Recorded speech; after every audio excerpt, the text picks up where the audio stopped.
स्वागत आहे आपल्या वायबीडी अकॅडमी या युट्यूब चॅनलवरती. मित्रांनो, उद्या नांदेड जिल्ह्यातील पोलीस पाटील या पदाचा पेपर आहे. तर त्यासाठी तुम्हाला नांदेड जिल्ह्यावरती कोणकोणती माहिती विचारली जाऊ शकते, कोणकोणते टॉपिक महत्त्वाचे असणार आहे, त्याच्याविषयी माहिती तुम्हाला या व्हिडिओच्या माध्यमाने दिली जाणार आहे. त्यासोबत प्रश्नपत्रिकेचं स्वरूप काय असणार आहे, कशा प्रकारचे प्रश्न तुम्हाला विचारले जाऊ शकतात, त्या प्रश्नांना तुम्हाला कसं सोडवायचं असतं, त्याच्याविषयी संपूर्ण माहिती आजच्या या व्हिडिओच्या माध्यमाने आपण बघणार आहोत.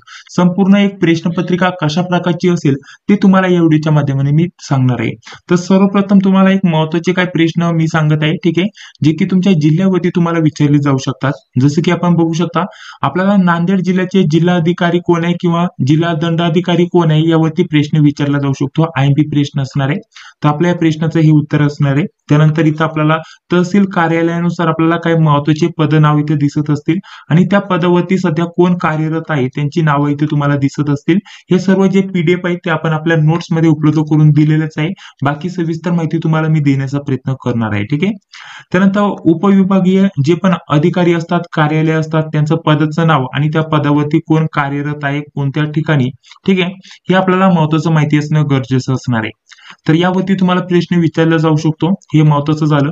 त्यानंतर सेकंड तुम्हाला मंत्रिमंडळ, ठीक आहे, महाराष्ट्राचं मंत्रिमंडळावरती आपण एक सेपरेट पीडीएफ दिलेलं आहे, ते तुम्ही इथं बघून जाऊ शकता. मंत्रिमंडळावरती तुम्हाला प्रश्न विचारला जाऊ शकतो, कोणाकडे कोणतं खातं आहे आणि त्यासोबत कोणत्या पदावरती कोण आहे ते आपल्याला माहिती असणं गरजेचं असणार आहे. हे मंत्रिमंडळाचं संपूर्ण पीडीएफ आपण आपल्या नोट्स मध्ये उपलब्ध करून दिलेलंच आहे, ठीक आहे. हे एकदा तुम्ही डोळ्याखालून घालून जा, एकदा वाचून जा. बाकी महत्त्वाची जी पण यादी आहे ती तुम्हाला खाली लास्टला दिली आहे. इतर मंत्रिमंडळाची जी पण यादी आहे ती पण तुम्हाला खाली दिलेली आहे. अशा प्रकारचं यावरती तुम्हाला प्रश्न विचारला जाऊ शकतो चालू मध्ये. आणि अजून चालू घडामोडीचा जर विचार केला तर ठीक आहे, चालू घडामोडीवरती तुम्हाला लेटेस्ट 3 ते 4 महिन्याची जी चालू घडामोडी आहे यावरती तुम्हाला 4 ते 6 प्रश्न विचारले जाऊ शकतात. तर त्यासाठी या आपण चालू घडामोडीचे 2 पीडीएफ दिलेले आहेत, ते तुम्ही एकदा वाचून जा, त्यावरती तुम्हाला प्रश्न विचारले जाऊ शकतात. हे झालं. त्यानंतर इथं आपल्याला काय महत्त्वाचे उपविभागीय अधिकारी कोण आहेत, आपल्याला इथं पदाचं नाव वगैरे दिले आणि त्या पण जे पण व्यक्ती असेल त्या पदावरती त्यांचं नाव आहे ते तुम्ही एकदा पाठांतर करा थोडक्यात. त्यानंतर इथे जिल्हा प्रशासनाचा जर विचार केला तर इथे आपल्याला इथं पदाचं नाव दिसत असेल, जिल्हा अधिकारी तथा जिल्हा दंडाधिकारी कोण आहे त्यांचं इथं नाव काय आहे यावरती प्रश्न विचारला जाऊ शकतो, ठीक आहे. विशेष पोलीस उपमहानिरीक्षक कोण आहे नांदेडचे, ठीक आहे, त्यावरती प्रश्न विचारला जाऊ शकतोय. हे सर्व हे जे खालचे आहेत ना आपल्याला हे जिल्हा प्रशासन यावरती तुम्हाला एखादा प्रश्न विचारला जाऊ शकतो. हे 4-5 जे नावं तुम्हाला दिसत असतील ते एकदा तुम्ही डोळ्याखालून घालून जा, यावरती तुम्हाला प्रश्न विचारला जाऊ शकतो, ठीक आहे. पुढे जर विचार केला तर आपल्याला इथे महत्त्वाचं काय असणार आहे, यामध्ये आपल्याला नांदेड जिल्ह्यामध्ये महानगरपालिका किती आहे आणि त्यासोबत विद्यापीठ किती आहेत त्यावरती तुम्हाला प्रश्न विचारला जाऊ शकतो. हा एक महत्त्वाचा पॉईंट असणार आहे यामध्ये. त्यानंतर जिल्ह्याविषयी महत्त्वाची माहिती, यामध्ये आपल्याला नदी प्रणाली खूप महत्त्वाची असणार आहे. नांदेड जिल्ह्याची नदी प्रणाली, जी पण नदी असेल त्याच्याविषयी आपल्याला प्रश्न विचारला जाऊ शकतो, ठीक आहे. तरी आपल्याला कुठं कोणत्या नदीच्या इथं काठावरती आहे हे तुम्हाला सविस्तर यावरती प्रश्न विचारला जाऊ शकतो, ठीक आहे. गोदावरी नदीच्या उत्तर तटावर वसलेले आहे हे शहर, तरी आपल्याला माहिती असणं गरजेचं असणार आहे. कोणतं नांदेड जिल्ह्यातील कोणतं शहर, ऐतिहासिक ठिकाण कोणकोणते आहेत यावरती तुम्हाला प्रश्न विचारला जाऊ शकतो. या पीडीएफ मध्ये तुम्हाला तशी माहिती दिलेली आहे. भौगोलिक स्थान नांदेड जिल्ह्याचं विचारलं जाऊ शकतं, उत्तर अक्षांश आणि पूर्व रेखांश यावरती तुम्हाला प्रश्न विचारला जाऊ शकतो, ठीक आहे. हे एक महत्त्वाचं असणार आहे तुमच्यासाठी. क्षेत्रफळ आपल्याला नांदेड जिल्ह्याचं किती आहे त्यावरती प्रश्न विचारला जाऊ शकतो चौरस किलोमीटर मध्ये, ठीक आहे. तर आपल्याला क्षेत्रफळ सुद्धा माहिती असणं गरजेचं असणार आहे. प्रशासनावरती तुम्हाला प्रश्न विचारला जाऊ शकतो. यामध्ये महत्त्वाचं काय असणार आहे, आपल्याला तहसील कार्यालय किती आहे, ठीक आहे, यावरती तहसील कार्यालय आणि तालुके किती आहेत, ठीक आहे, नांदेड जिल्ह्यामध्ये तालुके किती आहेत यावरती तुम्हाला प्रश्न विचारला जाऊ शकतो, जे की आपण पीडीएफ मध्ये दिलेलेच आहे, ठीक आहे. आणि बाकी उपविभागीय कार्यालय वगैरे किती आहेत, त्यांची संख्या दिली, गावं किती आहेत, ग्रामपंचायती किती आहेत हे सुद्धा तुम्हाला दिले. त्यानंतर लोकसंख्यावरती तुम्हाला आता सांगतोय जनगणना, ठीक आहे, जनगणनावरती तुम्हाला 100% 1 ते 2 प्रश्न विचारले जाणार. पूर्ण महाराष्ट्राची जनगणनावरती तुम्हाला प्रश्न विचारले जाणार, ठीक आहे, महाराष्ट्र आणि भारत, ठीक आहे. तर जे पण महत्त्वाचं असेल जसं की साक्षरतेचं प्रमाण कुठं कमी आहे कुठं जास्त आहे, ठीक आहे. आणि त्यासोबत जर म्हटलं तर आपल्याला स्त्री पुरुष यामध्ये आपल्याला साक्षरता प्रमाण, नाहीतर आपल्याला लिंग गुणोत्तर किती आहे, नाहीतर सर्वात लोकसंख्या कमी असलेले जे राज्य ते कोणतं आहे, नाहीतर जिल्हा कोणता आहे सर्वात कमी आपल्याला लोकसंख्येचा, हे सर्व आपण जे आपलं एक सेपरेट पूर्ण महाराष्ट्राचं जे पीडीएफ दिले त्यामध्ये लोकसंख्येविषयी संपूर्ण माहिती आपण दिलेलीच आहे, ठीक आहे. तर जे आपण हे पीडीएफ उपलब्ध करून दिलेले होते आपल्या नोट्स मध्ये, त्यामध्ये हे बाकीची माहिती तुम्हाला भेटूनच जाईल. तर यामध्ये आपण जे बघा, हे जे नोट्स मध्ये तुम्हाला संपूर्ण एक महाराष्ट्राचं जे पीडीएफ दिलंय, त्यामध्ये 2011च्या जनगणनेनुसार, ठीक आहे, हे जे महाराष्ट्राचं आपल्याला आणि इतर माहिती दिली ना या पीडीएफ मध्ये, यामध्ये आपल्याला जनगणनाविषयी संपूर्ण माहिती दिली 2011च्या जनगणनेनुसार माहिती, ठीक आहे. तर त्यावरती तुम्हाला एक दोन प्रश्न नक्कीच विचारले जाणार जनगणनेवरती. आता इथे लोकसंख्या नांदेडची सुद्धा तुम्हाला विचारली जाऊ शकते. त्यानंतर ग्रामीण नागरिक इथे यावरती तुम्हाला शक्यता यावरती नाही विचारणार, पूर्ण नांदेडचा विचार केला जाईल. इथं आपल्याला यावरती प्रश्न विचारला जाऊ शकतो, ठीक आहे. घनता किती आहे, लोकसंख्येची घनता, यावरती तुम्हाला प्रश्न विचारला जाऊ शकतो. स्त्री पुरुष प्रमाण किती आहे, यावरती तुम्हाला प्रश्न विचारला जाऊ शकतो. एक तर नांदेड जिल्ह्याचं तुम्हाला विचारलं जाऊ शकतं, नाहीतर डायरेक्टली महाराष्ट्राचं स्त्री पुरुष प्रमाण किती आहे, आपण मागील व्हिडिओमध्ये बघितलंच आहे. नाहीतर भारताचं स्त्री पुरुष प्रमाण किती आहे, त्यावरती प्रश्न विचारला जाऊ शकतो. तर यामध्ये फक्त नांदेडची माहिती दिली या पीडीएफ मध्ये, जी तुम्हाला इथे स्क्रीनवरती दिसत असेल, ठीक आहे. आणि तुम्हाला भारत आणि पूर्ण महाराष्ट्राची सुद्धा ही माहिती काढून ठेवायची लोकसंख्या जनगणनावरती, ठीक आहे. यावरती तुम्हाला प्रश्न नक्कीच विचारला जाणार. साक्षरतेचं प्रमाण किती आहे, नाहीतर सर्वात साक्षर कोणतं राज्य आहे, केरळ राज्य हे आपल्याला माहिती असणं गरजेचं असणार आहे, ठीक आहे.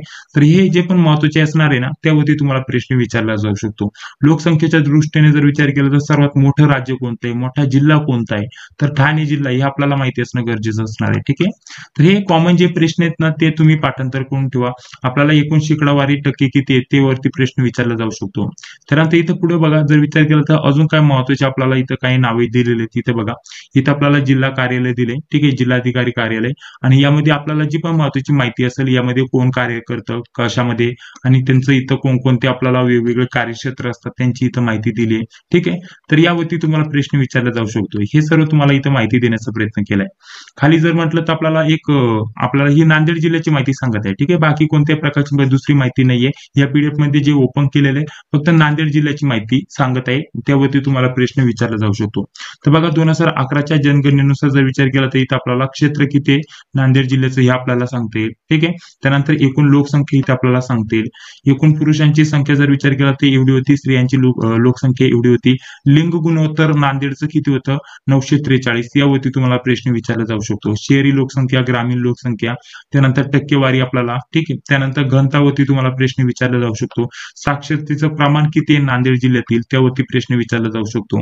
त्यानंतर उपविभाग किती आहे, तालुक्यांची संख्या किती आहे, 16. जसं तुम्हाला सांगितलं, तालुक्यांवरती प्रश्न विचारला जाऊ शकतो. सर्वात छोटा आणि सर्वात मोठा तालुका कोणता, त्यावरती प्रश्न विचारला जाऊ शकतो, ठीक आहे. आता 16 तालुके हे लक्षात ठेवा, त्यावरती सुद्धा तुम्हाला प्रश्न येण्याची दाट शक्यता असणार आहे. अजून तुम्हाला सांगतो, तुमच्या जिल्ह्याविषयी माहिती ना, तुम्हाला तुमच्या जिल्ह्याविषयी ऑलरेडी माहिती असते, ठीक आहे. जे पण तुमच्या जिल्ह्यातील मुख्य जे पर्यटन स्थळ असतं ना, पर्यटन स्थळ, त्यावरती तुम्हाला एक दोन प्रश्न विचारले जाणार. त्यानंतर धार्मिक किंवा पर्यटन स्थळ, हे धार्मिक वगैरे हे एकत्रित आपण कॅल्क्युलेट करूया. यावरती 1 ते 2 प्रश्न नक्कीच विचारले जाणार. त्यानंतर नदी प्रणाली, नाहीतर आपल्याला काठावरती जे शहर असतात त्याच्यावरती तुम्हाला 1 ते 2 प्रश्न विचारले जाणार. हे जिल्ह्यावरती तुम्हाला पोलीस पाटील या पदासाठी प्रश्न विचारले जाणार, ठीक आहे. नदी प्रणाली, त्यानंतर धरणे वगैरे, पर्यटन स्थळे वगैरे, ठीक आहे, यावरती तुम्हाला प्रश्न विचारले जाणार, धरणे वगैरे, ठीक आहे. त्यानंतर अजून तुम्हाला यावरती कशावरती प्रश्न विचारले जाणार, एखादं जुन्या काळातलं ऐतिहासिक ठिकाणे, ठीक आहे, ऐतिहासिक ठिकाणे, त्यावरती तुम्हाला एखादा किल्ला असेल, एखादं ऐतिहासिक ठिकाण असेल, ठीक आहे, त्यावरती तुम्हाला नक्कीच प्रश्न विचारला जाणार. एखादा जुना पूल असेल, धरण असेल, कुठे एखादा प्रसिद्ध ठिकाण असेल, ठीक आहे, जे की तुम्हाला नांदेड जिल्ह्यामध्ये एक पर्यटन स्थळ किंवा पॉप्युलर प्रसिद्ध ठिकाण आहे, त्यावरती नक्कीच प्रश्न विचारला जाऊ शकतो. ते कुठं आहे, कोणत्या तालुक्यामध्ये आहे, ठीक आहे, त्याचं नाव काय आहे, ठीक आहे, टोपण नाव काय आहे त्याचं, याच्या रिलेटेड तुम्हाला प्रश्न विचारले जातात. मागील प्रश्न पत्रिकांचा जर आराखडा बघितला, कशा प्रकारचे प्रश्न विचारले गेले होते, तर याच टाईपचे तुम्हाला तुमच्या जिल्ह्याच्या माहितीवरती प्रश्न विचारले जातात. किंवा जिल्हा अधिकारी कोण आहे, चालू माहिती जर म्हटलं तर, ठीक आहे. त्यानंतर जर विचार केला तर आपल्याला नांदेड जिल्ह्यामध्ये जे पण क्षेत्रफळ असतं, क्षेत्रफळ, तालुक्यांची संख्या, या टाईपचे तुम्हाला यामध्ये प्रश्न बघण्यासाठी भेटतात. पुढे बघा, काय अजून काय महत्वाची माहिती दिली, जसे की पर्यटन स्थळावरती तुम्हाला प्रश्न विचारला जाऊ शकतो. एखादी धर्मशाळा असेल, काय महत्वाचे हॉटेल वगैरे असतील, महत्वाचे धर्मशाळा, यामध्ये धर्मशाळा महत्वाचं असणार आहे. एखादी महत्वाची शाळा असेल, एखादं जर म्हटलं तर महाविद्यालय असेल, एखादं विद्यापीठ असेल महत्वाचं नांदेड जिल्ह्यामध्ये, तर त्यावरती तुम्हाला प्रश्न विचारले जाणार. ते कोणत्या ठिकाणी आहे, कोणत्या शहरामध्ये आहे, ठीक आहे, त्याचं नाव तुम्हाला विचारलं जातं. तर हे आपल्याला महत्वाचं म्हणजे काय, नांदेड जिल्ह्यामध्ये काय महत्वाचं आहे, त्यावरती तुम्हाला प्रश्न विचारले जातात, ठीक आहे. तर ही जेवढी होईल तेवढी माहिती मी तसं देण्याचा प्रयत्न केलेलाच आहे. जसे की ते प्रसिद्ध ठिकाणे नांदेड जिल्ह्यातील, इथं माहूरगड झालं, ठीक आहे. पुढे अजून जर म्हटलं तर आपल्याला इथं बघा, आपल्याला इथं 3-4 प्रसिद्ध ठिकाणी त्यांची इथं माहिती दिली आहे, ठीक आहे. तर इथं आपल्याला गुरुद्वार झालं, ठीक आहे. तर यावरती तुम्हाला प्रश्न विचारला जाऊ शकतो. सेकंड नंबरचं म्हटलं तर मालेगाव झालं, ठीक आहे. यावरती सुद्धा तुम्हाला प्रश्न विचारला जाऊ शकतो. तर हे जे आहे महत्वाची माहिती आहे. अजून खाली आलं तर नांदेड जिल्ह्याविषयी अजून काय महत्वाची माहिती दिली. आता असं नाही की हे पीडीएफ मी तुम्हाला दिलं नाहीये. आपण आपल्या नोट्समध्ये हे पीडीएफ तुम्हाला उपलब्ध करून दिलंय. प्लस तुम्हाला अजून एक म्हणजे हे बघा एक सेपरेट पीडीएफ उपलब्ध करून दिलंय. इथं पूर्ण जिल्ह्याचा आपल्याला आढावा बघण्यासाठी भेटेल, ठीक आहे. या पीडीएफ मध्ये संपूर्ण जिल्ह्याचा आढावा बघण्यासाठी भेटेल. यामध्ये आपल्याला नदी नाल्यापासून तर पूर्ण जे आहे जी पण माहिती असेल ना ती संपूर्ण इथे डिटेलमध्ये दिली, ठीक आहे. इथं लोकसंख्या म्हणा नाही तर घनता म्हणा, ग्रामीण आपल्याला लोकसंख्या, स्त्री पुरुष प्रमाण, आपल्याला अनुसूचित जाती जमाती यांचे प्रमाण, बाकी इतर माहिती सर्व काय दिलं या पीडीएफ मध्ये खूप डिटेलमध्ये. आणि हे गव्हर्नमेंटचं पीडीएफ आहे, ठीक आहे. गव्हर्नमेंटच्या वेबसाईटवरून हे डाउनलोड केलेलं पीडीएफ आहे. हे पण तुम्हाला उपलब्ध करून दिलेलं आहे. यामध्ये सर्व काय माहिती दिली, यामध्ये एक एक डिटेलमध्ये माहिती तुम्हाला उपलब्ध करून दिली, जी की तुम्ही एकदा डोळ्याखालून इथं घालून जाऊ शकता, ठीक आहे. यावरती तुम्हाला प्रश्न विचारले जातील. बघा यामध्ये सर्व काही माहिती अशा प्रकारची बघण्यासाठी भेटेल. एखादा तुमच्या जिल्ह्यामध्ये एखादा महत्वाचा महामार्ग जात असेल तुमच्या जिल्ह्यातून, तर त्या महामार्गावरती प्रश्न विचारला जाऊ शकतो. जसं की आता लेटेस्ट जर म्हटलं तर आपल्याला समृद्धी महामार्गावरती खूप वेळा प्रश्न विचारला गेलाय. त्याची लांबी किती आहे, ठीक आहे. लांबीवरती प्रश्न विचारला गेलाय. हा महामार्ग कुठून तर कुठपर्यंत जातो, तर आपल्याला सांगता आलं पाहिजे. मुंबई ते नागपूर या दोन स्थानांना तो जोडण्याचं काम करतोय, ठीक आहे. लांबी जर म्हटलं तर 701 किलोमीटर एवढी लांबी आहे, ठीक आहे. तर यावरती तुम्हाला बेसिक अशा प्रकारचे प्रश्न विचारले जातात. हे पूर्ण ऑल महाराष्ट्राचं झालं. महाराष्ट्रामध्ये अजून जर म्हटलं तर आपल्याला कशावरती प्रश्न विचारला जाऊ शकतो. लेटेस्ट आता जे पण जीआय टॅग वरती प्रश्न विचारला जातो, ठीक आहे. त्यानंतर जर म्हटलं तर आता आशियाई क्रीडा स्पर्धा झाल्या त्याच्यावरती प्रश्न विचारला जाऊ शकतो. आयसीसी आपल्याला वर्ल्ड कप वरती प्रश्न विचारला जाऊ शकतो. आता ज्यांनी पण सुवर्ण पदक, कांस्य पदक वगैरे रौप्य पदक जिंकले त्यावरती तुम्हाला प्रश्न विचारला जाऊ शकतो. खेळाशी संबंधित तुम्हाला 100% 2 प्रश्न असणार, ठीक आहे. खेळाशी संबंधित 100% 2 प्रश्न तुम्हाला विचारले जाणारच, ठीक आहे. तर हे एक महत्वाचं पॉईंट झाला. तर जे पण महत्वाची आपल्याला माहित असेल तर यामध्ये लेटेस्ट आता जे पण खेळ जिंकले असेल आपल्या भारताने, तर त्यांना कोणकोणते पदक मिळाले, कोणत्या खेळाशी संबंधित ते व्यक्ती आहेत, हे तुम्ही करून ठेवू शकता. यावरती तुम्हाला प्रश्न येणार आहे. यानंतर इथं बघा क्षेत्रफळ हे झालं, लोकसंख्या, तालुके वगैरे झाले, सीमा, कोणकोणते तालुके आहेत त्यांची नावं देखील इथे दिलीत. त्यानंतर इथं जिल्हा विशेष इथं आपल्याला बघा जिल्ह्याविशेष इथं काय महत्वाची माहिती दिली ही तुम्ही एकदा वाचून जाऊ शकता, ठीक आहे. यांची समाधी कुठे, जसे की इथं गुरु गोविंद सिंह, ठीक आहे, यांची समाधी कुठे यावरती प्रश्न विचारला जाऊ शकतो. तर नांदेड इथे आहे, नांदेड जिल्ह्यात आहे, परंतु नांदेड येथे कुठे आहे हे सुद्धा तुम्हाला माहिती असणं गरजेचं असणार आहे. त्यानंतर नांदेड जिल्ह्यातील प्रमुख स्थळे, या स्थळांविषयी इथं माहिती दिली आहे. महत्वाचे कोणते, इथं नांदेड स्थळ झालं, त्यानंतर इथं किनवट झालं, माहूर झालं, ठीक आहे, कंधार झालं. हे महत्वाचे ठिकाणी आपल्याला नांदेड जिल्ह्यातील. तर ते कशासाठी प्रमुख स्थळे आहेत, तिथे काय आपल्याला प्रसिद्ध आहे त्याच्याविषयी इथं माहिती दिसत असेल, ही एकदा तुम्ही वाचून जा. त्यानंतर पुढे जर म्हटलं तर नांदेड जिल्ह्याची वैशिष्ट्य काय आहे, इथं जसं की नांदेड जिल्हा आपल्याला इथं बघा नांदेड यावरती प्रश्न विचारला जाऊ शकतो. नांदेड कोणत्या नदीच्या काठावर आहे, तर गोदावरी नदीच्या काठावर आहे. यावरती तुम्हाला प्रश्न विचारला जाऊ शकतो. काय महत्वाचे इथे पॉईंट दिलेत, काय प्रश्न दिलेत, त्यांची उत्तर इथे दिलेत, ठीक आहे. कोणकोणत्या नद्या इथे जातात, ठीक आहे. इथे बघा नांदेड जिल्ह्यातून कोणकोणत्या नद्या वाहतात, यावरती नद्यांची इथं नावे दिलेत. यामध्ये आपल्याला प्रश्न विचारला जाऊ शकतो. काही नद्यांची नावे दिली जातील आणि कोणती नदी नांदेड जिल्ह्यातून वाहत नाही, अशा प्रकारचा प्रश्न तुम्हाला विचारला जाऊ शकतो. नदी प्रणालीवरती 100% प्रश्न विचारला जाणार, ठीक आहे. या टाईपचे तुम्हाला प्रश्न विचारले जाणार, जे की तुम्ही इथं स्क्रीनवरती बघू शकता. अजून तुम्हाला काही नांदेड जिल्ह्याची वेगवेगळ्या प्रकारे माहिती दिली, जी की तुम्ही इथं स्क्रीनवरती बघू शकता.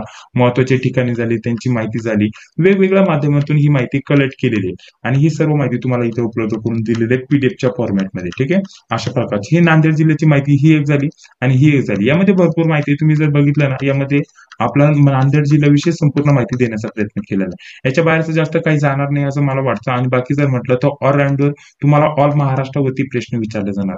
त्यासाठी चालू घडामोडीचे आपण काही 2-3 पीडीएफ दिले, ठीक आहे. चालू घडामोडीवरती तुम्हाला प्रश्न विचारले जाणार. कमीत कमी 10 ते 15 प्रश्न तुम्हाला चालू घडामोडीवरती असणार. आता थोडक्यात प्रश्नपत्रिकेचं स्वरूप सांगतो. इथे बघा जर म्हटलं तर पोलीस पाटील प्रश्नपत्रिकेचं स्वरूप काय असतं थोडक्यात तुम्हाला इथं समजून सांगतो. इथे बघा जिल्ह्याच्या माहितीवरती, ठीक आहे. जसे की नांदेड जिल्हा, तर जिल्ह्याच्या माहितीवरती तुम्हाला किती प्रश्न विचारले जातील, जिल्ह्याच्या माहितीवरती तुम्हाला कमीत कमी, ठीक आहे, कमीत कमी तुम्हाला सांगतो इथं कमीत कमी ठीक आहे, इथे कमीत कमी प्रश्न सांगत आहे आणि इथे जास्तीत जास्त प्रश्न सांगत आहे. तर पोलीस पाटील या पदासाठी आपल्याला कशा प्रकारचे इथे प्रश्न विचारले जातात. इथे जिल्ह्याची माहिती झालं समजा. जिल्ह्याच्या माहितीवरती कमीत कमी तुम्हाला 6 ते 7 प्रश्न असतात. किती? 6 ते 7 प्रश्न असतात आणि जास्तीत जास्त झाले तर 10 ते 12 प्रश्न तुम्हाला विचारले जाणार. मराठीवरती तुम्हाला कंपल्सरी प्रश्न असणार. आता मराठीवरती तुम्हाला कसे कसे प्रश्न विचारले जातील ते देखील मी तुम्हाला सांगणार आहे.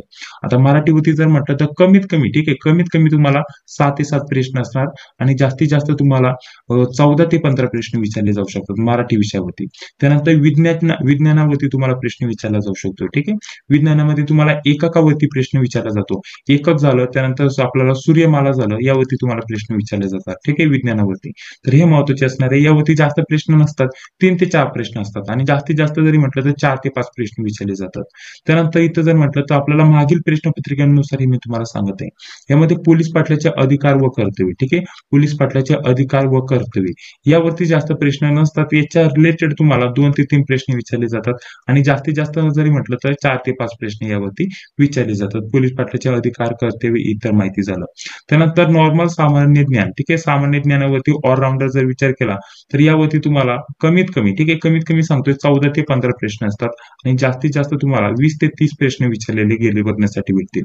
त्यानंतर इतिहासावरती कमीत कमी जर म्हटलं तर 3 ते 4 प्रश्न असतात आणि जास्तीत जास्त म्हटलं तर 5 ते 6 प्रश्न विचारले जातात. ठीक आहे, तर हे स्वरूप तुम्हाला अशा प्रकारचा प्रश्नपत्रिकेचा बघण्यासाठी भेटणार आहे. पुढे गणित व बुद्धिमत्ता, ठीक आहे, गणित व बुद्धिमत्ता दोन्हीचा जर विचार केला तर कमीत कमी तुम्हाला सांगतोय 8 ते 10 प्रश्न असणार. 8 ते 10 आणि जास्तीत जास्त जर म्हटलं तर आपल्याला 19 ते 20 प्रश्न तुम्हाला गणित या बुद्धिमत्तावरती विचारले जातात. कधी कधी इंग्रजीचाही समावेश केला जातो. इंग्रजीचे जर प्रश्न आले तर डायरेक्टली 4 ते 5 येतील कमीत कमी आणि जास्तीत जास्त 10, ठीक आहे, 9 ते 10 प्रश्न तुम्हाला इंग्रजीवरती विचारले जाऊ शकतात. इंग्रजी हा जो टॉपिक आहे यावरती कंपल्सरी प्रश्न असतील असं नाहीये. ठीक आहे, असतीलच असं नाही, परंतु मराठीवरती तुम्हाला नक्कीच प्रश्न विचारले जातात. हे झालं. तर या अभ्यासक्रमानुसार अशा प्रकारचे टोटल तुम्हाला 80 प्रश्न इथं विचारले जातील. या टाईपचे तुम्हाला प्रश्न विचारले जातील. आता यामध्ये तुम्हाला जिल्ह्याची माहिती तर मी सांगितली, जिल्ह्याच्या माहितीवरती कशा प्रकारचे प्रश्न विचारले जातील. जी पण माहिती असेल ना तुम्हाला त्याच्याच रिलेटेड जास्त प्रश्न येतील. जास्त पण तुम्हाला एवढं टेन्शन घेण्याची गरज नाही. बेसिक लेवलचे प्रश्न विचारले जातात. आता मराठीचं आपण स्वरूप बघणार आहोत. त्या अगोदर तुम्हाला थोडक्यात माहिती सांगून देतो आपण आपल्या नोट्स बद्दल माहिती. जसे की तुम्हाला इथे नांदेड जिल्ह्याची माहिती काढून दिली, इतर माहिती झालं, बाकी प्रश्नपत्रिका झालं. तर आपण या पोलीस पाटील या पदासाठी काही नोट्स काढलेल्या सर्व विद्यार्थ्यांना तसं माहितीच आहे. त्या नोट्स बद्दल थोडक्यात माहिती तुम्हाला सांगून घेत आहे. ठीक आहे, तर बघा तुम्हाला नोट्स मध्ये काय काय भेटणार आहे सर्वप्रथम ते सांगतो आणि त्यानंतर इथं बघा आपल्याला नोट्स कशा भेटणार त्याविषयी माहिती देतो. तर यामध्ये जर म्हटलं तर बघा आपण यामध्ये आपण आपल्या नोट्स मध्ये काय काय देणार आहे तुम्हाला. तर आपला जो अभ्यासक्रम आहे त्या अभ्यासक्रमानुसार या नोट्स तुम्हाला उपलब्ध करून देण्याचा प्रयत्न केला जाणार आहे. तर यामध्ये जो अभ्यासक्रम आहे पोलीस पाटलाचे अधिकार झाले, कर्तव्य झाले, ठीक आहे, अधिकार व कर्तव्य यावरती प्रश्न विचारले जातात. तर त्याचे सेपरेट 2 PDF आहे ते तुम्हाला दिले जातील. त्यानंतर पुढे जर म्हटलं तर मराठी झालं, संपूर्ण मराठीवरती एक सेपरेट PDF आहे ते तुम्हाला इथे दिलं जाईल. त्यानंतर इंग्रजी सुद्धा आपण यामध्ये देतोय, ठीक आहे, परंतु शक्यतो इंग्रजी विचारलं जात नाही. आतापर्यंत पोलीस पाटीलच्या आपल्याकडे 25 पेक्षा जास्त प्रश्नपत्रिका आहेत. त्यातील 2 प्रश्नपत्रिकेमध्ये इंग्लिश वरती प्रश्न आले, त्यामुळे आपण इंग्लिश देखील आपण आपल्या नोट्स मध्ये उपलब्ध करून देतोय. आणि यासोबत जर म्हटलं तर मागील 25 पेक्षा जास्त प्रश्नपत्रिका पोलीस पाटील या पदाच्या 25 पेक्षा जास्त प्रश्नपत्रिका यामध्ये तुम्हाला मी उपलब्ध करून देतोय. संपूर्ण गणित व बुद्धिमत्ता स्पष्टीकरणासोबत टॉपिक नुसार अभ्यासक्रम दिलाय, कसे उदाहरण येतात ते कसे सोडवायचे असतात त्याचं स्पष्टीकरण वगैरे दिलंय. ठीक आहे, 2 यामध्ये PDF तुम्हाला बघण्यासाठी भेटतील. ठीक आहे, हे सर्व जे आहे माहिती सेपरेट तुम्हाला उपलब्ध करून दिली जाणार आहे. पुढे जर म्हटलं तर आपल्याला जिल्ह्याची माहिती. आता तुम्ही कोणत्याही जिल्ह्यातून जरी म्हटलं हा व्हिडिओ बघत असाल तर आपण प्रत्येक जिल्ह्याची माहिती सेपरेट देत असतो. जसं की नांदेड जिल्ह्याची काढली तसंच परभणी, अहमदनगर या जिल्ह्यांची सुद्धा आपण माहिती काढलेली आहे. तर त्याच्यावरती तुम्हाला 1 ते 2 PDF बघण्यासाठी भेटतील. चालू घडामोडी झालं त्याची काही सेपरेट PDF आहे ते तुम्हाला बघण्यासाठी भेटतील 1 ते 2 PDF. त्यानंतर आपल्याला सामान्य ज्ञानाची माहिती झालं, यावरती तुम्हाला प्रश्न विचारले जातात. त्याचे 1 ते 2 PDF तुम्हाला सेपरेट बघण्यासाठी भेटतील. म्हणजे अशा प्रकारचा अभ्यासक्रमानुसार आपण सर्वात महत्त्वाचं काय असणार यामध्ये 25 प्रश्नपत्रिका आणि काय अभ्यास करण्यासाठी इथे स्टडी मटेरियल हे सर्व काही तुम्हाला खूपच कमी किमतीमध्ये आपण उपलब्ध करून देतोय. या सर्वांची प्राइस आपण ठेवलेली आहे फक्त 199 रुपये. ठीक आहे, यामध्ये तुम्हाला 25 पेक्षा जास्त प्रश्नपत्रिका मागील भेटतील आणि बाकी स्टडी मटेरियल सर्व हे काय भेटणार आहे PDF फॉर्मॅट मध्ये WhatsApp वरती भेटणार आहे. ठीक आहे, व्हॉट्सअपवरती बघा अशा प्रकारचे हे पीडीएफ तुम्हाला सेंड केले जातात, जे की तुम्ही स्क्रीनवरती बघू शकता. हे सर्व काही तुम्हाला पीडीएफ इथं व्हॉट्सअपवरती सेंड केले जातील. त्याची प्राइस आपण किती ठेवले? ₹199. जर तुम्हाला इथे जॉईन व्हायचं असेल तर तुम्हाला एक नंबर देतोय 91 39 64 31 99. ठीक आहे. तर या नंबरवरती तुम्ही फोन पे, गुगल पे किंवा पेटीएमच्या माध्यमाने पेमेंट करू शकता आणि पेमेंट झाल्यानंतर याच नंबरच्या व्हॉट्सअपवरती, ठीक आहे, हा जो नंबर दिलेला आहे याच नंबरच्या व्हॉट्सअपवरती तुम्हाला फक्त स्क्रीनशॉट पाठवायचा आहे. स्क्रीनशॉट पाठवल्यानंतर अगदी 5 ते 10 मिनिटांमध्ये या सर्व ज्या नोट्स आहेत तुम्हाला व्हॉट्सअपवरती सेंड केल्या जातील पीडीएफ फॉर्मॅटमध्ये आणि त्यासोबत एक व्हॉट्सअप ग्रुपची लिंक दिली जाते.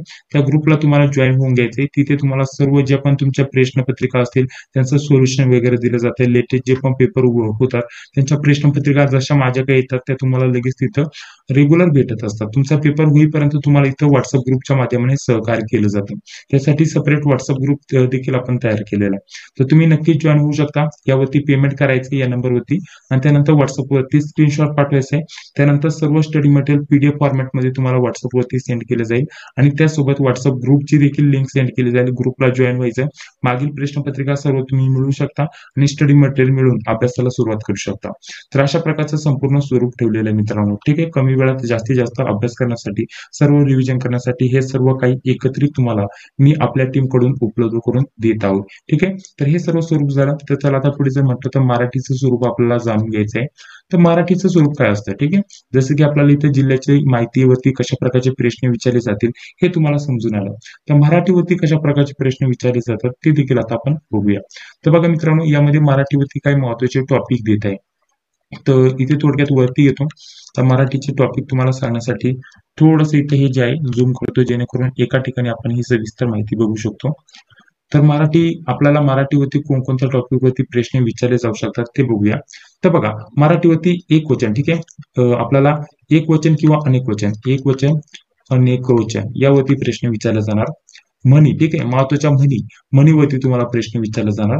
हे आपण मराठीच्या अभ्यासक्रमामध्ये हे ऑलरेडी दिलेलं आहे, हे पण दिलंय आणि त्यासोबत वाक्यप्रचार, ठीक आहे, वाक्यप्रचारावरती तुम्हाला प्रश्न विचारणार जाणार. ठीक आहे. वाक्यप्रचार हे महत्वाचे टॉपिक आहे, त्यावरती तुम्हाला प्रश्न विचारले जाणार मराठीवरती. एक वचन, अनेक वचन, म्हणी, वाक्यप्रचार, त्यानंतर काळ, ठीक आहे, काळावरती तुम्हाला प्रश्न विचारले जाणार. त्यानंतर आपल्याला जे पण नाम, सर्वनाम जे असतात ना, आपल्याला त्यावरती सुद्धा प्रश्न विचारला जातो. आणि त्यानंतर मराठीवरती अजून जर म्हटलं तर आपल्याला एखादा शब्द दिला असतो, ठीक आहे, एखादा शब्द दिला असतो आणि त्याचा अर्थ तुम्हाला सांगायचा असतो. ठीक आहे. या टाईपचे तुम्हाला प्रश्न विचारले जाणार. पुढे अजून काय राहिलं? म्हणी, वाक्यप्रचार, समानार्थी, विरुद्धार्थी, ठीक आहे, समानार्थी, ठीक आहे, व विरुद्धार्थी यावरती तुम्हाला प्रश्न विचारले जाणार. हे मराठीचे बेसिक आपल्याला हे महत्वाचे टॉपिक झाले, जे की सोपे सोपे प्रश्न असतात आपल्याला आणि ते प्रश्न आल्यानंतर तुम्ही आरामशीर इथं सोडू शकता. या टाईपचे तुम्हाला प्रश्न विचारले जातात आणि यामध्ये शक्यता प्रयोग ऍड केला जात नाही. कधी कधी प्रयोगावरती प्रश्न विचारला जातो आणि कधी कधी अलंकारावरती प्रश्न विचारला जातो. ठीक आहे. अलंकार यावरती सुद्धा तुम्हाला मराठीवरती प्रश्न विचारले जातात. परंतु हे बेसिक झाले. एकवचन, अनेक वचन, म्हणी, वाक्यप्रचार, काळ, त्यानंतर आपल्याला शब्दाचे अर्थ झाले आणि समानार्थी, विरुद्धार्थी हे जे टॉपिक आहे कॉमन, त्यावरती कोणत्या प्रकारचं उदाहरण आलं तर ते आरामशीर तुम्ही सोडू शकता. बेसिक लेवलचं तुम्हाला विचारलं जातं. तर हा झाला तुमचा मराठीचा अभ्यासक्रम. मराठीच्या यावरती या टॉपिक वरती तुम्हाला प्रश्न विचारले जाणार. पुढेच बघा, विज्ञानावरती जर म्हटलं तर सांगितल्याप्रमाणे तुम्हाला एककावरती प्रश्न विचारला जाणार. त्यानंतर आपल्याला जीवनसत्वावरती वारंवार प्रश्न विचारला जातो. यामध्ये रातआंधळेपणासाठी आपल्याला कोणते जीवनसत्व कारणीभूत आहे, ठीक आहे, कोणत्या जीवनसत्वाच्या अभावामुळे रातआंधळेपणा होतो, तर आपल्याला अजीवनसत्व सांगता आलं पाहिजे आणि बाकीचे जे पण महत्वाचे जीवनसत्व आहे तर ते आपल्याला कोणत्या जीवनसत्वाच्या अभावामुळे कोणता आजार होतो आणि कोणत्या खाद्य पदार्थाने आपल्याला ते जीवनसत्व मिळत असतं जास्तीत जास्त, हे तुम्ही लक्षात ठेवा आणि त्यावरती तुम्ही थोडक्यात एकदा रिव्हिजन करा. आणि जीवनसत्वावरती तुम्हाला प्रश्न विचारला जातो विज्ञानावरती. अजून तुम्हाला आपल्याला शरीराच्या रिलेटेड जे पण महत्वाच्या ग्रंथी असतील त्याच्यावरती प्रश्न विचारला जाऊ शकतो. ठीक आहे. जे पण शारीरिक पार्ट आहे ना त्यावरती तुम्हाला प्रश्न विचारला जातो. नाहीतर आपल्याला एखादं झाड आहे, ठीक आहे, एखादं झाड आहे किंवा काही पण असो, एखाद्या विज्ञानात त्याचं जे नाव आहे, वैज्ञानिक नेम, ठीक आहे, तर वैज्ञानिक जे पण नाव असतं त्याच्यावरती इतिहासावरती तुम्हाला विज्ञानावरती प्रश्न विचारला जाऊ शकतो. ठीक आहे, या टाईपचे प्रश्न तुम्हाला. एकक म्हणजे काय, जसे की आपल्याला किलोग्राम, ठीक आहे, वस्तुमानाचं एकक काय, किलोग्राम, ठीक आहे, अशा प्रकारचं. मग तसं तुम्हाला विचारलं जाऊ शकतो जूल हे कशाचं एकक आहे, ठीक आहे, तर यावरती तुम्हाला प्रश्न विचारला जाऊ शकतो. या टाईपचे विज्ञानावरती तुम्हाला प्रश्न विचारला जाणार. पुढे जर म्हटलं तर सूर्यमालावरती संपूर्ण प्रश्न विचारला जाऊ शकतो. एखादा सर्वात छोटा ग्रह कोणता आहे, सर्वात मोठा ग्रह कोणता आहे, ठीक आहे, या टाईपचे तुम्हाला प्रश्न विचारले जाणार. चालू घडामोडीमध्ये जरी म्हटलं तर आता हे झालं तुम्हाला इथं विज्ञानावरती प्रश्न, या टाईपचे तुम्हाला प्रश्न असतात बेसिक लेवलचे. त्यानंतर पोलीस पाटलाचे अधिकार व कर्तव्य यावरती तुम्हाला कोणते प्रश्न विचारले जाऊ शकतात. जसे की पोलीस पाटील हे पद कोणत्या कलमानुसार बनवण्यात आले त्यावरती प्रश्न विचारला जाऊ शकतो. पोलीस पाटील या पदाची नेमणूक कोण करतो किंवा कोणत्या कलमानुसार केली जाते यावरती प्रश्न विचारला जाऊ शकतो. पोलीस पाटलाचा जो अधिनियम आहे तो कधी सहमत करण्यात आला त्यावरती प्रश्न विचारला जाऊ शकतो. तर याविषयी आपण संपूर्ण माहिती आपण आपल्या पीडीएफ मध्ये दिलेलीच आहे. ही सविस्तर माहिती तुम्हाला दिली जाते. आणि एखादा कलम, ठीक आहे, कलमावरती तुम्हाला प्रश्न विचारला जाणार. आता सांगतोय कलमावरती आरामशीर 1 ते 2 प्रश्न असणार. अधिनियम, ठीक आहे, महत्वाचे जे पण अधिनियम असेल, माहितीचा अधिकार असेल त्यावरती 2 ते 3 प्रश्न विचारले जाणार. म्हणजे कलम आणि अधिनियम आरामशीर 2 ते 3 प्रश्न तुम्हाला 100% परीक्षेमध्ये असणारच. ठीक आहे, हे एक महत्वाची टॉपिक झाली. पुढे जर म्हटलं तर आपल्याला काय आलं तर हे सामान्य ज्ञान, हे विज्ञान झालं. त्यानंतर सामान्य ज्ञानमध्ये जर म्हटलं तर ऑलराऊंडर तुम्हाला प्रश्न विचारले जातात. जसे की आपल्याला इथे क्षेत्रफळ भारताचं किती आहे, सर्वात छोटं राज्य कोणतं आहे क्षेत्रफळाच्या दृष्टीने, मोठं राज्य कोणतं आहे, एखादं ठिकाण, एखादं आपल्याला जे पण आपल्याला उद्यानं असतात त्याच्यावरती प्रश्न विचारला जाऊ शकतो. ठीक आहे. तर सामान्य ज्ञानमध्ये जर म्हटलं तर ऑलराऊंडर तुम्हाला प्रश्न विचारले जातील. कुठून प्रश्न येतील म्हणजे आपल्याला जेवढी माहिती होईल ना तेवढं आपल्यासाठी चांगलंच आहे. सामान्य ज्ञानवरती कुठूनही प्रश्न विचारला जाऊ शकतो, परंतु बेसिक लेवलचे प्रश्न असतात. जी की माहिती तुम्ही थोडक्यात अभ्यास केलेला असेल ना तुमच्या लगेच लक्षात येऊन जाते. ठीक आहे. पुढे इतिहासावरती जर म्हटलं तर आपल्याला इतिहासावरती चळवळीवरती प्रश्न विचारला जाऊ शकतो. ठीक आहे, चळवळ महत्वाचं असणार आहे. त्यानंतर जर म्हटलं तर इतिहासावरती समाज, ठीक आहे, समाजाची कोणत्या समाजाची कोणी स्थापना केली आहे यावरती तुम्हाला प्रश्न विचारला जाऊ शकतो. मराठीमध्ये अजून एक राहिलं, मराठीवरती हे सांगते लेखक व पुस्तके. ठीक आहे, लेखक व पुस्तके यावरती 100% प्रश्न असणार. लेखक व पुस्तके आता सांगते लेखक आणि पुस्तके, लेखक आणि पुस्तके त्याच्यावरती आपण लिस्ट दिली, त्यावरती तुम्हाला पूर्ण लिस्ट दिली, त्याच्या बाहेरची शक्यता काही जाणार नाही. 90% सांगते त्यातूनच प्रश्न विचारला जाणार. आपण 150-200 पेज जे लेखक महत्वाचे आहेत आणि पुस्तके आहेत त्यांची लिस्ट दिली, त्यावरती तुम्हाला नक्कीच प्रश्न विचारला जाणार. हा एक महत्वाचा टॉपिक झाला. त्यानंतर इतिहासावरती आपण येतो तो चळवळ झालं, समाज झालं, कोणत्या समाजाची कोणी स्थापना केली, कधी स्थापना केली आहे. ठीक आहे, यावरती तुम्हाला शक्यता समाजावरती आलं ना त्याची स्थापना कोणी केली, ती स्थापना कुठे केली आणि त्यासोबत कधी केली यावरती तुम्हाला प्रश्न विचारले जातात. यामध्ये महत्वाचं काय, आर्य समाज झालं, ठीक आहे, सत्यशोधक समाज झालं. तर हे काय महत्वाचे 2-3 समाज आहे त्यावरती तुम्हाला वारंवार प्रश्न विचारले जातात. ठीक आहे, तर या टाईपचे तुम्हाला इतिहासावरती प्रश्न विचारले जाणार. अजून जर म्हटलं तर महत्वाचे युद्ध झाले, ठीक आहे, युद्ध किंवा महत्वाचे जे पण राज्य होऊन गेले त्यांच्यावरती तुम्हाला प्रश्न विचारला जाऊ शकतो. इतिहासावरती एवढे पण जास्त प्रश्न विचारले जात नाही, परंतु तुम्हाला 3-4 प्रश्न त्याच्यावरती सुद्धा बघण्यासाठी भेटून जातात. तर हे इतिहासाचं देखील झालं. आता पुढे जर म्हटलं तर गणित व बुद्धिमत्तावरती तुम्हाला कोणकोणत्या विषयावरती प्रश्न विचारले जाऊ शकतात.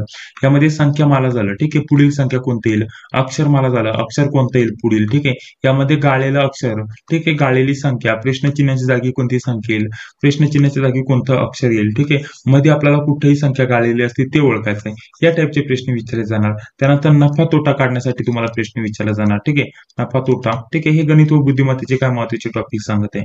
त्यानंतर जर विचार केला तर यामध्ये अजून तुम्हाला कोणत्या टॉपिक वरती प्रश्न विचारले जातात. ठीक आहे, आकृत्यावरती तुम्हाला एखादा प्रश्न विचारला जाऊ शकतो. यामध्ये अजून जर विचार केला तर आपल्याला यामध्ये काय नफा तोटा झाल्यानंतर आपल्याला सरळ वेजेवरती प्रश्न विचारला जाऊ शकतो. त्यानंतर एखादी टाकी भरण्यासाठी वेळ जो लागतो वेळावरती प्रश्न विचारला जाऊ शकतो. घड्याळावरती तुम्हाला प्रश्न विचारला जाऊ शकतो. ठीक आहे, तर हे महत्वाचे टॉपिक झाले यामध्ये. आणि यावरती आपल्याला अक्षर संख्या माला आणि बाकी जे पण महत्वाचे मागील प्रश्न विचारले गेले होते कशा प्रकारचे प्रश्न विचारले जातात त्यावरती आपण भरपूर व्हिडिओ बघितलेच आहेत. आणि हे ज्या मागील प्रश्नपत्रिका आहे त्याच्याच सारखे तुम्हाला इतर दुसरे प्रश्न विचारले जातील, जास्त काही वेगळं विचारले जाणार नाही. आणि गणित बुद्धिमत्तावरती कमीत कमी 10 ते 12 प्रश्न विचारले जाणार आणि जास्तीत जास्त 20 प्रश्नापर्यंत तुम्हाला प्रश्न विचारले जाणार. तर हे स्वरूप असणार आहे. आणि गणित बुद्धिमत्ताचं आपण 2 पीडीएफ दिले, नाही एकच पीडीएफ दिलेलं आहे, त्यामध्ये गणित व बुद्धिमत्ता दोन्ही कव्हर केलेलं आहे. तर कोणकोणत्या टॉपिकचे कशा प्रकारचे प्रश्न विचारले जातात हे आपण त्यासाठी या प्रश्नपत्रिका वापरू शकता. आपण ज्या मागील प्रश्नपत्रिका दिल्यात या प्रश्नपत्रिका तुम्ही बघू शकता आणि त्यामध्ये कशा प्रकारचे गणित व बुद्धिमत्तावरती प्रश्न विचारले गेले ते तुम्ही इथं बघू शकता. या टाईपचे तुम्हाला सोडवण्यासाठी प्रश्न येतात. हे बघा गणित बुद्धिमत्तेचे हे प्रश्न तुम्हाला या टाईपचे विचारले जातात. ठीक आहे, तर हे प्रश्न कसे सोडवायचे हे जे टॉपिक आहे, तर हे जे टॉपिक आहे महत्वाचे हे सर्व काही आपण आपल्या नोट्समध्ये कव्हर करून घेतलेले आहेत. गणित व बुद्धिमत्तेच्या टॉपिकनुसार तुम्हाला समजून सांगण्याचा प्रयत्न केलेला आहे. तुम्ही एकदा पीडीएफ ओपन करून बघा, त्यामध्ये सर्व टॉपिकनुसार अभ्यासक्रम दिलेला आहे. ठीक आहे, आणि स्पष्टीकरण सुद्धा तुम्हाला खाली दिलेलंच आहे. या टाईपचे तुम्हाला इथं प्रश्न विचारले जाणार. ठीक आहे, पुढे आपल्याला इथं प्रश्न चिन्हाच्या जागी कोणतं आपल्याला कोणती अक्षर येतील ते सांगायचं. नफा काढण्यासाठी प्रश्न विचारला जाऊ शकतो. लांबी काढण्यासाठी तुम्हाला प्रश्न विचारला जाऊ शकतो. ठीक आहे, त्यानंतर पुढे जर म्हटलं तर हे आपण जे आहे ना या टाईपचे उदाहरणं ऑलरेडी आपण आपल्या नोट्स मध्ये सोडून दिलेले आहेत.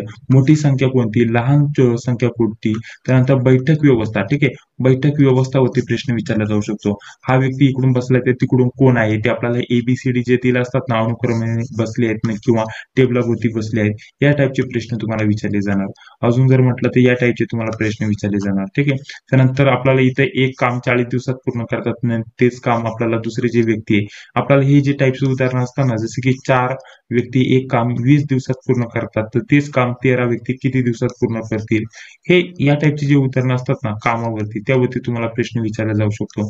बेरीज आपल्याला नातेसंबंधावरती प्रश्न विचारला जाणार. ठीक आहे, नातेसंबंध झालं. त्यानंतर जर म्हटलं तर आपल्याला यामध्ये अजून काय महत्वाचं टॉपिक असणार आहे, बैठक व्यवस्था नातेसंबंध यावरती नक्कीच प्रश्न विचारला जाणार. एकमेकांचं नातं काय आहे त्यावरती तुम्हाला प्रश्न विचारला जाऊ शकतो. ठीक आहे, पुढे आपल्याला लांबी वगैरे काढण्यासाठी बेरीज वजाबाकी समीकरण सोडवण्यासाठी प्रश्न विचारला जाऊ शकतो. ठीक आहे, हे गणित बुद्धिमत्तेचे महत्वाचे टॉपिक आहे. त्यानंतर इथं दिनदर्शिकावरती आपल्याला 30 मे रोजी रविवार आला असल्यास 14 मे रोजी कोणता वार येईल या टाईपचे तुम्हाला प्रश्न विचारले जाऊ शकतात. हे दिनदर्शिकाचं झालं. ठीक आहे, पुढे जर विचार केला तर पैशाचे आपल्याला किती शिल्लक राहिले किंवा आपल्याला किती नफा झाला किती तोटा झाला यावरती प्रश्न विचारला जाऊ शकतो.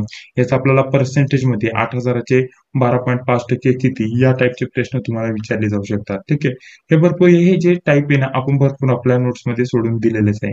छापील किंमत किती येते काढण्यासाठी, किती टक्के गुण मिळाले टक्के काढण्यासाठी, सर्वात मोठी संख्या कोणती, सर्वात छोटी संख्या कोणती, या टाईपचे सुद्धा तुम्हाला प्रश्न इथे विचारले जाऊ शकतात. हे गणित बुद्धिमत्तेचे आपले झाले. ठीक आहे, तर गणित बुद्धिमत्ता या टाईपचे तुम्हाला विचारले जातं. दुसरी प्रश्नपत्रिका बघितली तर बघा त्यामध्ये सुद्धा या टाईपचे प्रश्न तुम्हाला बघण्यासाठी भेटलेले असतील. बघा इथे विषम संख्या कोणती, समसंख्या कोणती, या टाईपचे सुद्धा तुम्हाला गणित बुद्धिमत्तावरती प्रश्न विचारले जाऊ शकतात. त्यानंतर जर म्हटलं तर इथं बघा आपल्याला किंमत काढण्यासाठी प्रश्न विचारला गेलाय. भरपूर प्रश्नपत्रिका आपण उपलब्ध करून दिलेल्या आहे. त्याचा तुम्ही सहारा घेऊ शकता. कशा प्रकारचे प्रश्न विचारले गेले होते ते तुम्ही बघू शकता आणि त्यानुसारच तुम्हाला प्रश्न विचारले जातील. बाकी स्वरूप अशा प्रकारचे इथं बघू शकता. तर पुढील टॉपिक जर म्हटलं तर आता पुढील टॉपिकचा आपण विचार करूया. बघा पुढे आपला कोणता टॉपिक राहिला यामध्ये, बाकी सर्व काही टॉपिक आपण बघण्याचा प्रयत्न करणारच आहे. तर डायरेक्ट इकडे वरती येतो, यामध्येच आहे. इथे बघा आता हे गणित बुद्धिमत्ता झालं. त्यानंतर पुढे लास्टला जर म्हटलं तर आपल्याला इथे इंग्रजी राहिलं. तर इंग्रजीवरती शक्यता प्रश्न येत नाही आणि आले तर आपल्याला 9 ते 10 प्रश्नाच्या वरती प्रश्न विचारले जाणार नाही. बाकीचे प्रश्न व्यवस्थित सोडवा आणि इंग्रजीवरती आपल्याला समानार्थी शब्द, विरुद्धार्थी शब्द यावरती प्रश्न विचारले जातात. आपल्याला आर्टिकल वरती प्रश्न विचारले जातात, वर्ब वरती प्रश्न विचारले जातात. त्यानंतर फिल इन द ब्लँक वरती जास्तीत जास्त प्रश्न विचारले जातात. त्यानंतर इंग्लिश वरती अजून जर म्हटलं तर पॅराजंबल शक्यता विचारले जात नाही, परंतु तुम्हाला आपल्याला करेक्ट स्पेलिंग, इनकरेक्ट स्पेलिंग यावरती तुम्हाला प्रश्न विचारले जातात. तर हे प्रश्नपत्रिकाचं स्वरूप तुम्हाला असतं इंग्लिशमध्ये आणि बाकी सर्व विषयांचा तुम्हाला देण्याचा प्रयत्न केलेला आहे आणि बाकी सविस्तर माहिती नोट्स मध्ये तुम्हाला उपलब्ध करून देण्याचा प्रयत्न केलेला आहे. तर नोट्स विषयी संपूर्ण माहिती तशी दिलेलीच आहे. या व्यतिरिक्त तुमचे काय प्रश्न असतील तर कमेंट बॉक्समध्ये नक्की सांगायला विसरू नका. बाकी तुम्हाला हा व्हिडिओ कसा वाटला, व्हिडिओला नक्कीच एक लाईक करा.